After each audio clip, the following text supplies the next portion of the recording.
we're going to be doing some rear brakes on a Toyota Tundra. I'm going to do this quick so you can get the information you need as fast as possible so you can do this job. You're going to raise and support the rear of the vehicle and take the two rear tires off. Now we're going to take the caliper bolts off. You're going to use a 17mm socket. Just use a ratchet, take those bolts out. Once you get those out, grab the caliper. You can rock it back and forth a little bit to compress the piston a little, and take the brake pads off. Take the caliper bracket bolts out. We're going to use a 19mm socket to take those out. They're on there pretty tight, so you're going to need a breaker bar to break those free, and then you can use an electric ratchet if you want. Now hammer off the rotor. If it's on there pretty good, sometimes they're rusty and they're hard to come off.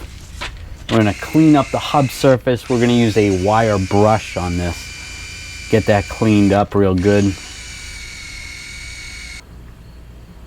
Because we're in New England, we use anti-seize on the hub surface just to prevent rotors from getting stuck on again.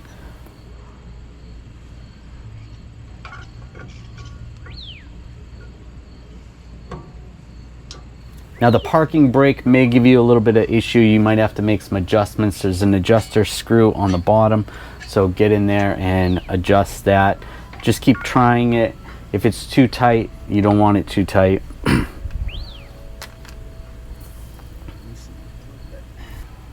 Now I'll clean up the brake caliper bracket. We're just using a wire brush.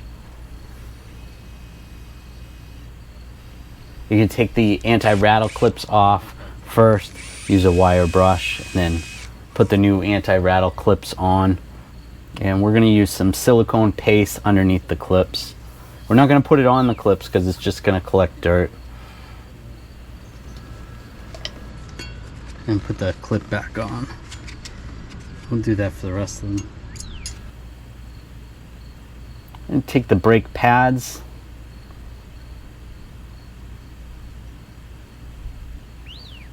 These pads are a little different. They don't have that extra anti-squeal spring clips on the backs of them, or no backing on the pads, which is fine. It has a little bit of a different setup. Now just take the brake caliper bracket with the pads on, put those back in, put the bolts in. We're going to tighten those down. And you want new bolts when you're putting in the caliper bracket. You want new rear caliper bracket bolts. And we're going to torque those to 123 foot-pounds.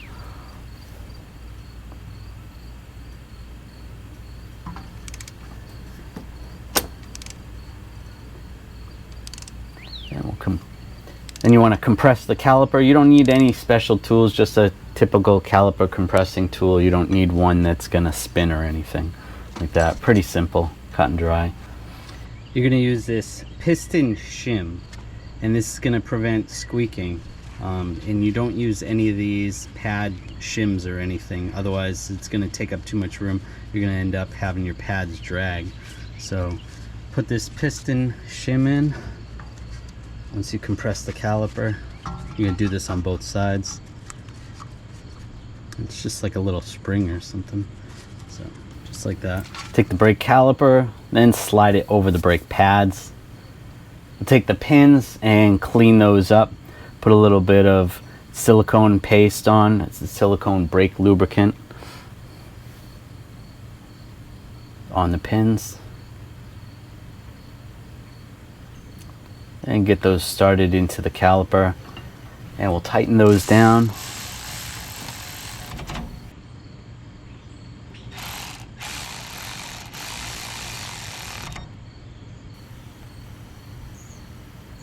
And we're going to torque those to 65 foot-pounds.